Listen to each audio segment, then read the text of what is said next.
Good evening. You're watching Point Blank here at KGN News, and we are shooting from the Nairobi Serena. In the days of Socrates, there was a great debate about democracy, and he intervened when everybody was saying that democracy should be free and fair. And Socrates opined that if he was to go sailing on a ship, would he allow the captain to be a sailor or a politician? Now, as we discuss education, should education be driven by politicians or educators? Are teachers being left behind as we chart out the education of our children? In a broader way, I wanted to talk about the class within education, because we have private schools, yes, public schools. And even within the public arena, there are private, public schools, etc. Give us a bird's eye view as you see it. We have international education in Kenya, or international schools. This began all back from the time of independence, or before independence, when we had the colonists in Kenya who started the schools because they had to give education to their kids. Who may go back home. Yeah, go back home. Yes. And at the end of the day, they went back home to their countries. So that's what the start of international schools in Kenya and the curriculum in Kenya. But also we have, as you've said, we have other private schools. Those are private schools in Kenya. We have other private schools which follow the national curriculum of Kenya. And therefore, these are private schools, and you can be able to see very popular among us parents, because the parents believe that these schools give the best in terms of teaching. Which are the examples? We have schools in Kenya, good private schools, like the Riara, Makini, and those are private schools which don't follow. But they are teaching the national curriculum. Right. And we have... And schools like you as Brayside, yeah, are not teaching the national curriculum. They're teaching a different curriculum. We have the international schools teaching the curriculum following the American curriculum. We have the British curriculum. We have even the French schools doing the French curriculum in Kenya. Those are a class of international schools in Kenya. And when you look at them and you compare the two private schools in terms of international, and the difference could be basically, these are teaching the national curriculum, these are teaching a foreign curriculum, more syllabus in Kenya. What are the percentage of children being admitted to universities? Is there a difference of if you've gone through the international, or do many of those opt to go abroad? Most from international schools, of course, they get admitted to our local universities. That's a good thing. For example, to Strathmore, to Kwea, to Nairobi University, even some of them doing medicine because they have done A-level and they've done very well. But most of them, majority of them, because these come from other nationalities who don't stay in Kenya for long, and therefore they opt to go out of the country. But even our Kenyan students who opt to go out there because they have gotten scholarships. And this system, as a way that when you apply for universities out there can offer scholarships. So parents opt to take their kids out of Kenya. Well, let's look at the majority who may opt to a private school doing national curriculum, yes, and the public ones. How do they fare? If you take the Riaras, as you say, Makinis and so on, Kianda, and so on, compared to a Precious Blood, Kenya High, etc. You're comparing schools. You talk about national schools, the Kianda, the Precious Blood, those are national schools. And I feel that that's where the system has failed us, because we pick the cream of those students, put them in these national schools, and we tend to put more resources to those schools, international schools, as compared to a school in the village, which doesn't equally get those kind of resources. You find them struggling in terms of teachers, but you go to Precious Blood, you go to these national schools, they don't struggle in terms of teachers. You go to a local school down there, they're struggling, they're even employing teachers who are not even qualified to be teachers, because they're struggling finding teachers. Therefore, in terms of the fair ground, it's not fair for the Kenyan child. So the government, even in its own school system, there is something wrong?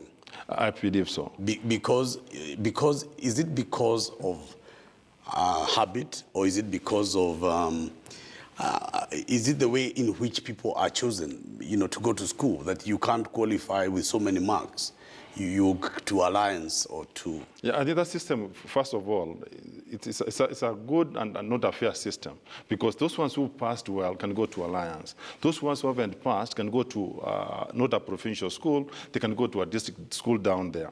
But you look at the resources, and the kind of resources they have, it's not the same as Kenya. Oh, I see. So your problem is not just the marks or the best students, but they're undersourced, they're underfunded. Underfunded. Your school in Wajir. In Wajir. School, yeah, that's where I have a challenge. But give this child who got 295 marks and compare and give him a chance to go to Starehe, I can guarantee you, if that child works hard, he'll equally do well like that child who got 400 marks at KCP. And therefore, it's the environment. And that's where we have these private schools which are trying to provide what our local schools cannot be able to provide. Now, in terms of trade relations, sitting outside, yes. You're in the international system, but I'm sure you interact with many teachers across the whole country.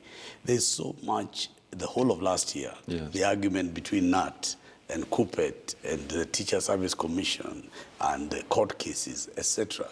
How do you have a viewpoint? I feel sad. And I feel saddened, honestly, when I see those kind of politics in the education sector. We are educators, we're supposed to be not engaging ourselves in politics. When I see this CUPET, NAT, and whatever, they're agitating and working for the interest of the teacher. That's what I can be able to say in terms of remuneration and salaries. But are they going down supporting, same CUPET, same NAT, are they supporting the teacher at the classroom level in terms of developing that teacher to become a better what? A better teacher. Who does that? It's the TSC. Who does that? It's the government. The education minister right now is working out training teachers for us to implement the curriculum. I'm asking Mwalimu this question because I don't know in your own teaching experience whether you've been posted outside where you are married or born. Because one of the biggest problems that I see is people saying, oh, if I'm in Nyanza, I live in Nyanza, and I'm more likely to be from that ethnic group. Yes. And then how do you move me from there to Mandela or to Thika? I want to believe that we need such in Kenya. We need to move teachers around. I don't have to come from Nyamira for me to teach in Nyamira. I want to look at myself as a Kenyan, not a tribal teacher.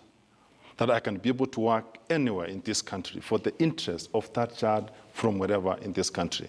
And therefore, I feel that kind of movement for teachers, you can teach anywhere, you can be the teacher anywhere. I've worked outside this country. I've worked in Tanzania, and I can give you examples of what Tanzania does. You don't find that. How long was you? I've been in Tanzania for 12 years. I was there before I came to Kenya. I was there for 12 years. So I've had the experience of interacting with the Tanzanian teachers, and I can tell you, when they finish university, they don't get posted into their home district. They go work elsewhere, and they're able to work anywhere in the country. That what the government is supposed to do is make the working environment in those areas favorable as a teacher working in Nairobi, as a teacher working in Nyanza, a teacher working in Western Kenya. Therefore, let's have those working environments being favorable for the teachers, but please, they don't have to be in their own district for them to teach. One of the things, we talk about patriotism in our new curriculum-based competence-based curriculum at the moment. We talk about patriotism as one of the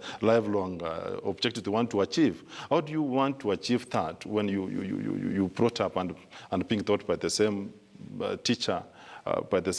My uncle was a teacher, he taught me, and now he's teaching me in the same village. Let's have these kids moving out and the teachers moving out. So my viewers can understand. Yes. You are working for the same employer. Yes. And your employer decided to post you in Tanzania. Yes. And you were happy to go. Yeah, to go and work in Tanzania. And resumed again the same in Kenya, and I'm happy doing that. And if you told me today we're opening a school in Ethiopia, I think I'd be more happy. And I can be able to say my thinking has changed because I've interacted with people from different societies, with people from different backgrounds. And I think that makes you a better Kenyan. How has that affected your approach as a teacher who is now leading a team at Braeside? How has that experience of working outside your comfort zone affected your worldview? How does it make you better? There's one thing I believe, that the kind of student I'm teaching, I'm not teaching a Kenyan student, I'm teaching a global citizen. That should be very clear, that child you're teaching down there should not be able to go back to Nyansa for him to become a DC in Nyansa. But that child can move from Nyansa and become somebody else in the world. You can go to Mauritius. I have students who are in Mauritius who've gone there and they're working there. And they view themselves as global citizens. They don't view themselves as not just Kenyans. They are proud to be Kenyans, but they're global citizens. They can work anywhere. But in Nyamota, there's another issue that has always been brought out in education, this issue of religion and schools. A very large number of good schools are very well run, at least in Kenya, by the Catholic Church. And they go far, from the St. Mary's to the Musongaris to Precious Blood, to many. And to what extent is religion and the religious principle in conflict with fairness to those who are not conforming? What is your view as well as to whether Christian or Muslim or religious education should be part of the school structure? In terms of instruction, in terms of the curriculum, you should be able to talk about religion, not a denomination. You can't say Christianity, but you can talk about religion, what people believe in. For example, I'm in a school at the moment whereby I admit students from all sorts of walks of life. They're Muslims, they're Christians, but we come there and say, all of us are equal. We celebrate our religion. For example, when there is a Christian festival around, we can celebrate Christianity in school, but we don't have to emboss that everyone else must do what these people are doing. For example, there is Diwali. We say it's Diwali Day, all of us are celebrating diversity in our school, and we admit that those people do exist amongst us. Respect them, and of course, try to tell the students to learn to tolerate one another in terms of religion, in terms of where you come from, in terms of background. We don't have to see them from a lens of religion. Because when I was growing up, culture was a very important part of education. In fact, those days, music festivals and all those things were actually encouraged as a way of even trying to show each student the different culture. You know, you do a Kikuyu dance, so Luos can see, Kisi can do, you know. To what extent is that a volume, low or high, in terms of seeing that there is diversity, but it can... Is there some... Are we turning a blind eye to the society we live in, or should that be encouraged? I think I should be able to encourage that, because we talk about a global citizen. It's a person who can be able to speak quite a number of languages. You can speak your Kikuyu, you can speak your Kikisi, you can speak English, you can speak French. Those are what we call international students, or rather global citizens we're talking about here. So those cultures, I can be able to encourage them. When I see somebody coming in with a duo dance in my school, I encourage it. When I see somebody coming in with a Kikuyu dance, I encourage that. But remember, I'm teaching them there's this diverse from wherever we come from, but we all of us one. I want to come to the hot issue. We touched a bit about it in the earlier segment, but this issue of textbooks, you know, in the international system, books and the syllabus is more or less defined and is consistent. It's very rare do you have changes, maybe a new edition, very, you know, to twerk it a little bit. Yes, exactly. But these materials that educate our children are written in Kenya by sometimes 3-4 kind of people. You know, like in maths, you find a specific person, you know, has written 10 books, etc. To what extent is the reference textbook material in Kenya open? How is it tested? Do we have the right textbooks? And is it a cartel? Is there politics behind the eye? And you have many years of experience. And I'm asking you this because I've heard disquiet that sometimes maybe we are not getting the very best or a fair revision of the textbooks. Is this fair or not? I can give you an example of the British national curriculum of what we teach in our schools. We have consistent, say Cambridge produces textbooks for us through Oxford, well-known publishers. And when the body, which is Cambridge, devises the curriculum in any way or the syllabus, there's something, a topic they want to add. Before they do that, they inform the schools that next year we'll add this topic. We remove this topic from the biology. We remove this topic from maths. We're going to add this because we feel it's going to add value to the learner. And therefore, what they do, they oversee, because they're the one who came up with the change, they oversee the rating of what? Textbooks. So the text which comes out is able to honestly address what they wanted the learner to understand. And therefore, we have so many editions, edition 1, 2, 3. So it's a continuous process of revision. You have 1, 2, 3, 4, 5. Next year, you can have edition 6, the same textbooks, edition 6, with additions or what has been removed from there when you feel it's not good for the student or for the learner.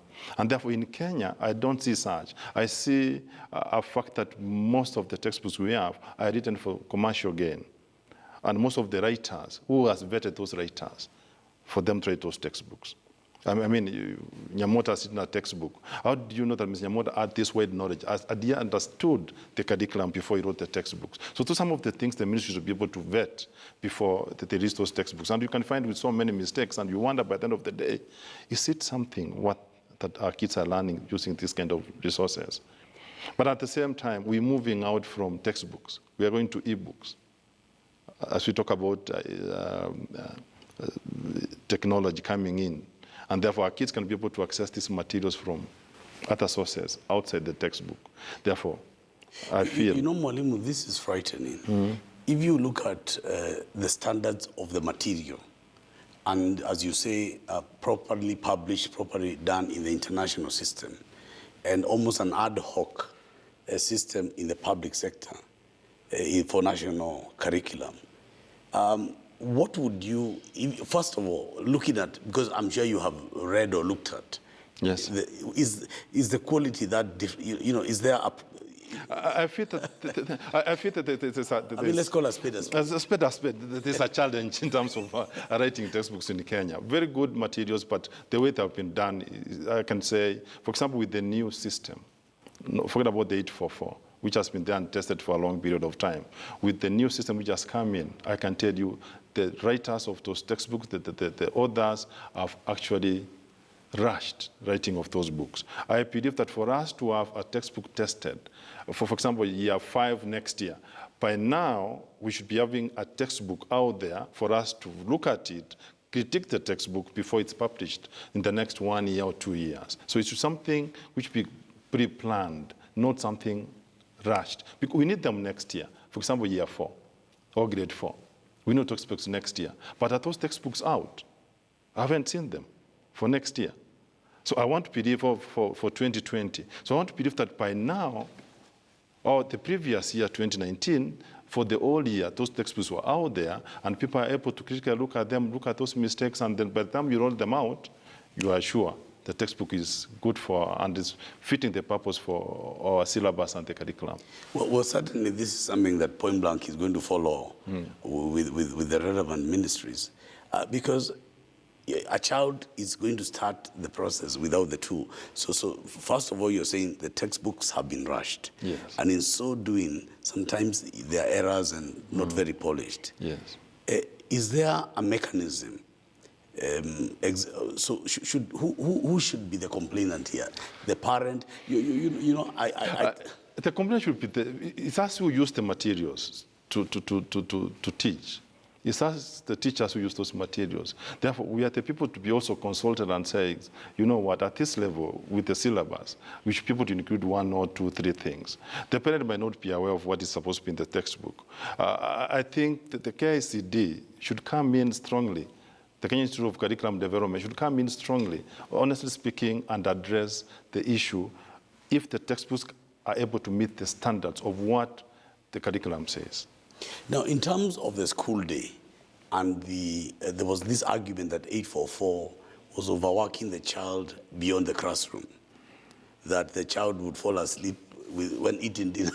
I've seen, I don't want to mention names, but I've seen schools whereby you must, if you are class 7, you must be in school by 6 in the morning, you leave school by 6 p.m. in the evening. I was interacting with a parent, one of the parents, and I told him, you know, my son was somewhere in a school, and he was a very good swimmer. This boy of mine was a very good musician. But because of these examinations, class 8, he wasn't able to do anything the whole year about music, to do with swimming. Therefore, he dropped out of swimming, a very good national swimmer. But he dropped out because he had to concentrate on exams. So I believe that the new system might address this issue, that you have to be in a class throughout for you to succeed. Please don't. You are torturing students. Having said that, Mwalimu, and this is point blank, do you then have a problem with this culture of tutor? Because after school, there is private tutorial, some tutorial after class, during holiday. What is your view? I don't believe in tuitions. I don't believe in tuitions, and I want to believe that if a teacher did his work in class, that is sufficient with enough homework for that child, for him to extend what they learned in class. I believe that that is sufficient for the child. Tony, I want to ask you, you are tutoring a class 4 student. You must pass, you must have A's. When was the last time somebody requested your class 4 report card? When you are looking for a job or something?